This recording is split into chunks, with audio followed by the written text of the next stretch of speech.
I ain't never lied to you guys. I ain't never lied to you. What you're gonna hear on social media over the next couple of days is gonna be a false narrative, and I'm here to show you why. Chelsea traveled to Villa Park and escaped with a 3-1 win versus Aston Villa. Let's get into it. And blue is the colour.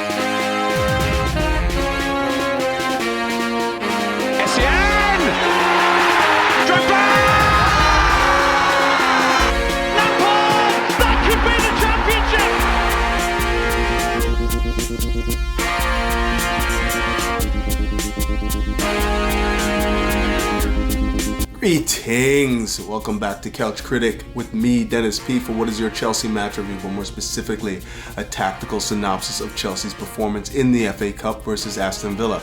But before I get into all that, I need you to do me the favor, real simple, hit the like button, hit the subscribe button, hit the bell notification button you haven't already. It'll help me grow this channel and, attach to that algorithm, and it'll also help my partners who go by the name of Major League Socks. And fellas, if you ever want to walk in the footsteps of greatness, you know what to do. Hit them up. The link will be in the description.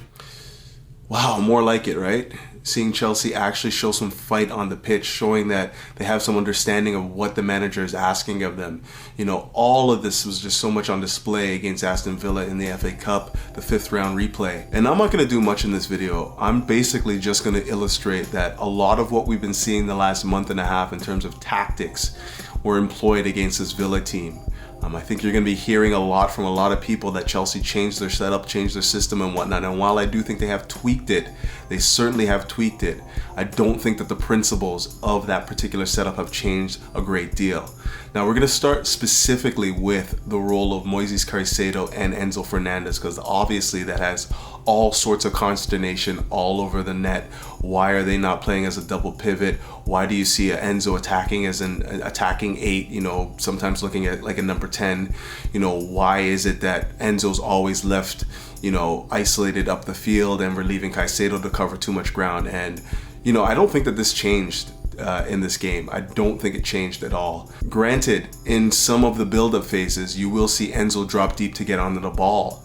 And you will see, circumstances where Chelsea are not looking to get in their press sequences, where you see Moises Caicedo next to Enzo Fernandez just holding shape. A lot of that had to do with the fact that Chelsea were taking away Aston Villa's midfield. They were taking Begin, they were taking Kamara, they were taking Douglas Luiz out of the game. They wanted their center backs to be the ones that are the conduits for their offense. And if you notice, even Cole Palmer and Gallagher, who always love to press the ball, they sat a little bit deeper and just kept their shape. And that was one of the tactical switches that I saw in this game that led to Chelsea being a lot more effective in holding shape and taking away any of the passing angles for Aston Villa to exploit. And it's just more disciplined. Like, we just looked more disciplined than we have in the past. Guys not like just stretching out, trying to put a lot of pressure in the final third.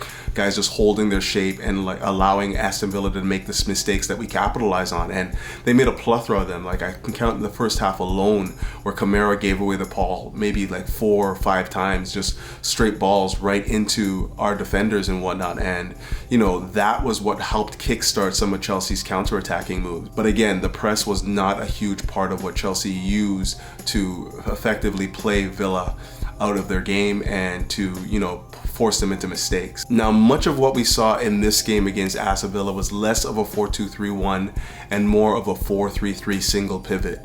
And obviously, with the balance that we were getting from our fullbacks actually being able to provide width for us, we were able to really utilize that shape, the symmetry of that shape on both sides. And it ended up being a really, really effective method of playing this game. Obviously, Caicedo, being the solo 6, often dropped back into the back line to make that back 3 with Badiashile and Disasi. And in a lot of ways, it resembled what you would see from Pep Guardiola in his 4-3-3 setup, where you have, Rodri sitting in between the 2 center backs, and you have those 2 attacking 8s, coming in the second wave to collect balls and whatnot. And it worked to perfection today. Like, I think a lot of what we saw today was the result of Chelsea making that tactical switch, seeing Caicedo here, as you can see right here, dropping in between Disasi and Badiashile and beginning our sequences here. Now, what makes this so interesting to me is that even though obviously Villa aren't really pressing effectively, the next wave is where the ball goes in. So we play that line-breaking pass right into the feet of Enzo Fernandez here, and he immediately switches it out to the flank over to Malo Gusto there. And this was a fixture throughout the game. First time hits coming deep, first time hits swinging it out to the right flank there. We saw this at least 3 or 4 times in the first half alone, and it was very, very effective. Like, obviously Enzo showing his quality here, showing that he has the ability to just come deep and hit it first time out into wide areas. Like, just his ball playing ability is just incredible, and he's shown that time and time again throughout the season. But you know, we haven't really seen him take on the responsibility of coming deep and hitting that ball first time very often. And you know, it just shows you that this guy has an array of passes and whatnot that he can use and has at his disposal. Now, the things that I did notice that were different were Chelsea were very much disciplined in their shape. I think that this is a perfect example of what I mean by that. Watch here as Ben Chilwell comes centrally to get onto the ball. Look at the movement of Enzo Fernandez as moving out into the left back position to make sure that Chelsea aren't caught out. Now Ben Chilwell now drops back into the back line. You see Enzo play the ball up to Jackson and still holds the shape as that left back. And you know, we're still trying to play out here. We don't really have the ability to get out, but the thing that I like about it that we weren't exposed. There was no exposure there. And then right at the tail end there, you see a run being made off the ball by one of the Aston Villa attackers, and you see Gallagher obviously having the awareness to switch on there and make sure that he's not being exposed for pace there as well. It's of course the awareness of Enzo here that I'm most impressed with, the ability for him to understand that Ben Chilwell's come centrally now, he's got to move out to the left back position. And of course the discipline that everyone knows. It's just trust and know-how, like knowing that if you occupy in a certain area on the pitch, there's going to be somebody that understands that movement and is compensating for you on the back end. Here's another example of Chelsea showing good discipline in their shape and trusting their teammates to compensate for them when they are in positions where they're advancing up the ball. Now obviously Chelsea are holding shape here in their 4-4-2 defensive shape. And once again, Kamara turns over the ball. Ben Chilwell is bursting upfield.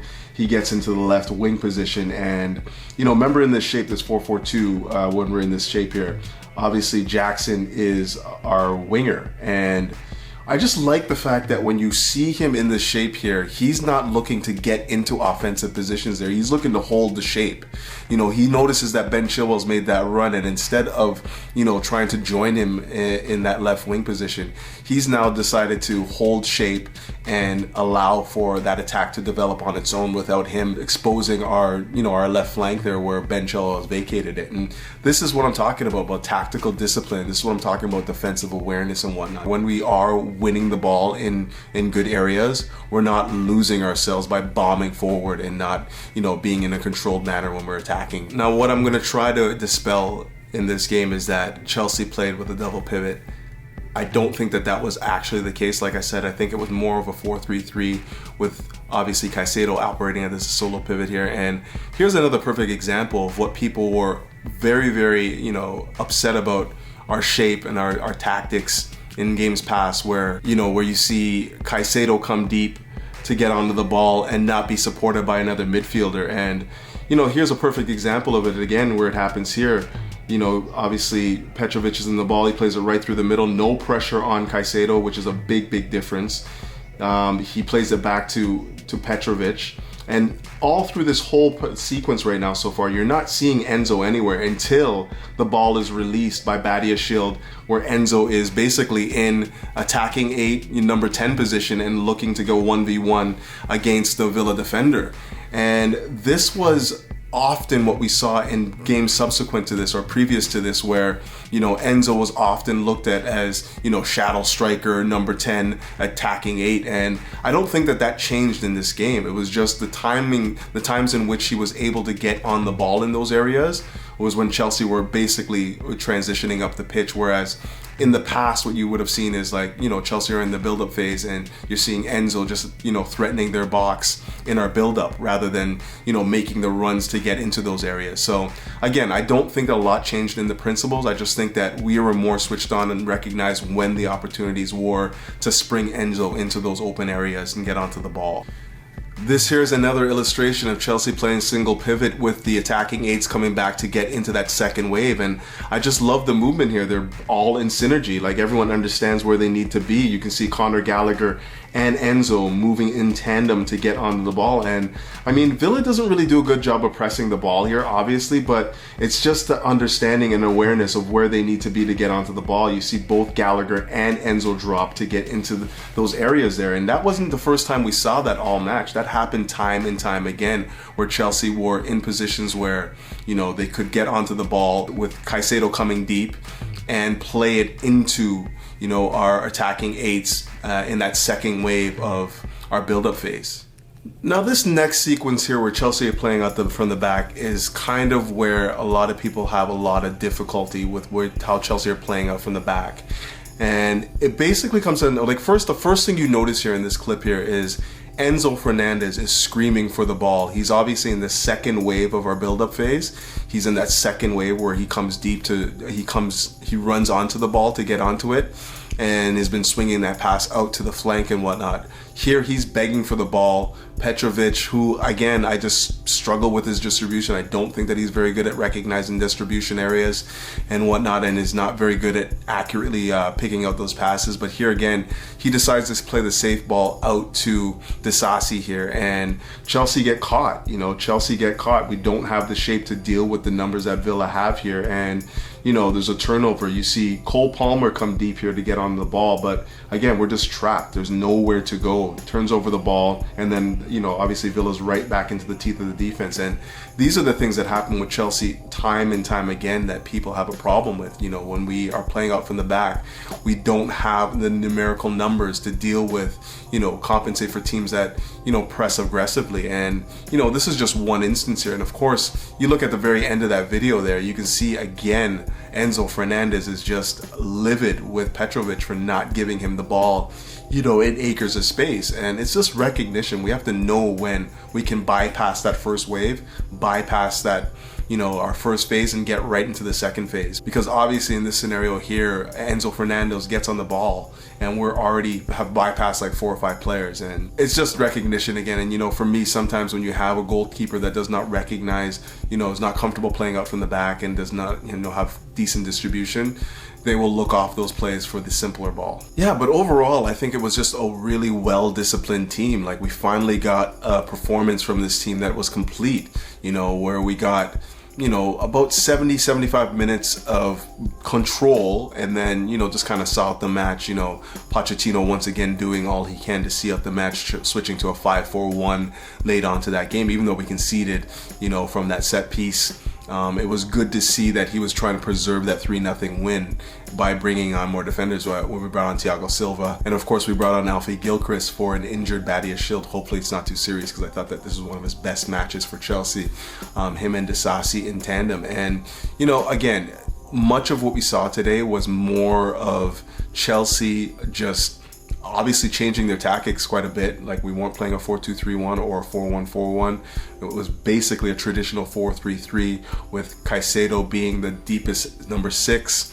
And, you know, we saw the balance down the flanks with our fullbacks being able to get forward and whatnot. And this was more symmetrical than you would normally see from Chelsea under Mauricio Pochettino. More often than not, when we play that back three, it's with 3 center backs that are playing in that back line. And, you know, you have that little bit of an overload, whether it be on the left and the right, depending on where the number 10 is drifting. But, you know, I just like the symmetry of this attacking shape, and, you know, it utilizes our wingers and our fullbacks in their best role. Obviously, we have attacking fullbacks. We don't have defensive fullbacks. We have attacking fullbacks. And when you see Gusto get forward, you see what the results are there. Beautiful cross into Jackson. I don't even know if he headed it as much as it just bounced off his head and went in, but they all count. I don't care.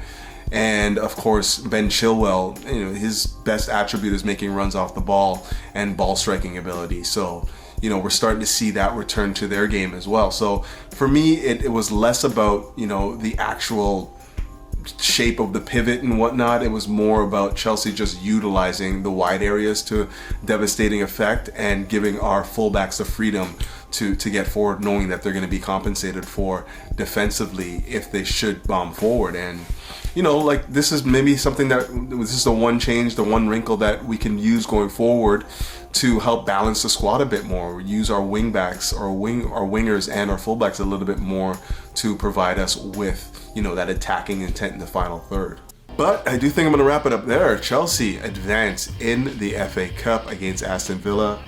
I'm not even dealing with all the off-field stuff, all the consternation in the fan base right now, all the angst, everyone calling for Poch out.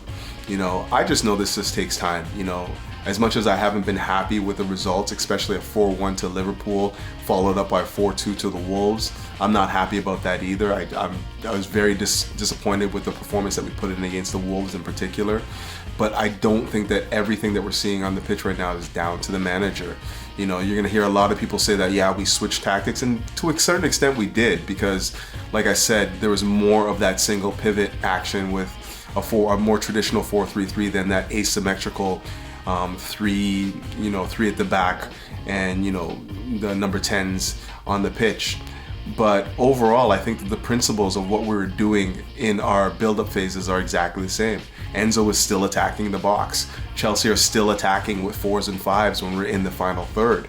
And there's lots of Bach presence. We are very aggressive on the attack. It's just now, when we do that, we're starting to see goals. We're starting to see a little bit more in the final third. And long may it continue. Like, obviously, we didn't see a lot of Nkunku today. We didn't see, Chukwuemeka at all today. And these are guys that can come back and help us build those attacks the way we want to see. And, give us a little bit more attacking verve. I thought Gallagher was good today, finally scoring his first goal. Beautifully taken first-time strike. But, overall, I think that what we witnessed today was Chelsea, a confident Chelsea coming out with an idea of how we have to take care of each other on the pitch. It was a backs against the wall performance, and we definitely rose to the occasion. And long may that continue. We got Crystal Palace on Monday, and that's another opportunity for Chelsea to build on these performances. Obviously with young teams, it's consistency that you're after. And hopefully this is another start to Chelsea going on a run of form where we can see a consistent way of playing and consistent wins. But until then, keep the blue flag flying high and up the Chelsea. Peace.